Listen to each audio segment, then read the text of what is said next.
7, 6, 5, 4, 3, 2, unité, top, allumage Vulcain.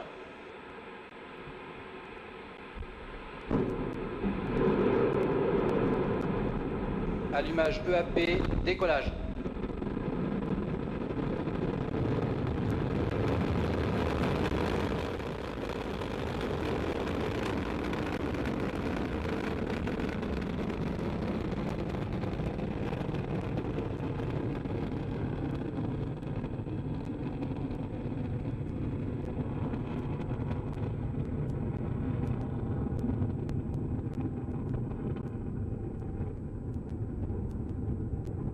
Wow, beautiful pictures again of Ariane coming roaring off the pad, leaving a trail of gold. I think we've lost her in the clouds. There she is.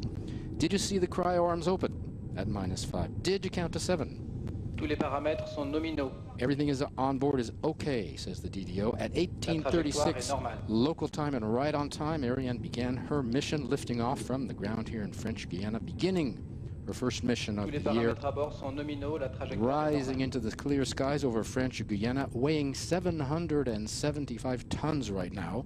She's burning 5 tons of fuel per second, if you can believe that, 2.5 tons in each booster, and the core stage burning an additional 300 kilograms of fuel per second. She is following the program in the onboard computer, which is located in the vehicle equipment bay below the satellites, which gives all the orders, including stage separation. We'll soon begin to see those. We're in the first of 4 flight phases for Ariane. The first 3 are powered. The last is not. We'll describe each in turn so you can follow Ariane as she heads east across the Atlantic to separate the passengers over the east coast of Africa and over the Indian Ocean. Flight phases are right now, the main engine and the 2 boosters are burning. Boosters will burn for another 20 seconds roughly. Then the main engine will burn alone for about 9 minutes. Then the upper stage will burn alone for about 16 minutes. And the final flight phase, not powered, we'll get back to that when it happens. Basically, we're using the simple solid propulsion in the boosters to get off the ground, away from the pull of the Earth, and the more complex liquid propulsion, cryogenics, to obtain speed and performance. We're waiting for confirmation of the booster separation. You'll probably be able to see that. There it is. The DDO has just called it out. You can see the 2 boosters falling away, leaving their vapor trail. In the middle is the core stage, Ariane, continuing to burn. Nice shots. Tous les paramètres à bord sont nominaux. The boosters will fall 500 kilometers from shore in a protected area. Having done their job, we're now in the second powered flight phase, the main engine burning on. We're coming up on separation of the fairing. Just before we do, take a look at the left-hand side of your screen, the upper left, the cursor crawling up the line. That's actually 2 lines. One is superimposed on another, the optimum trajectory and the real-time trajectory, as long as they're one and the same, we're right where we should be. Below that, 2 lines, A and V. A is our altitude. You see we're climbing.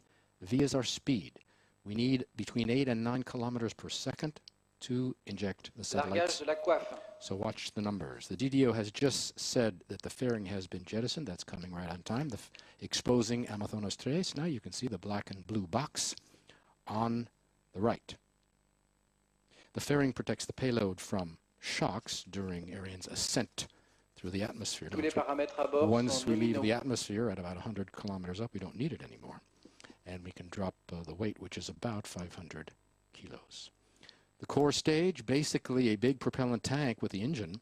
It uses cryogenic propellant. You've heard that word before. Cryogenics offer certain advantages over storable propellant, which is the other option, namely better performance. They can also be turned off and on, and its motors can be reignited and can function longer, and we can see that with the upper stage, which is reignitable on the Ariane, and with the 4th stage called the Frigate with the Soyuz. Ariane 1 to 4, previous models, owed their success mainly to storable propellant, not cryogenics. They're fuels that are kept in ambient temperature and don't evaporate like cold cryogenic does, and you saw that before liftoff with the constant topping up we needed. Storable propellant is also cheaper, but cryogenics offer better performance.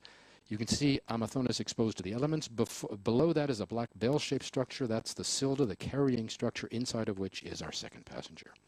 Next up, the latest in a series of profiles of space professions here at the Space Base.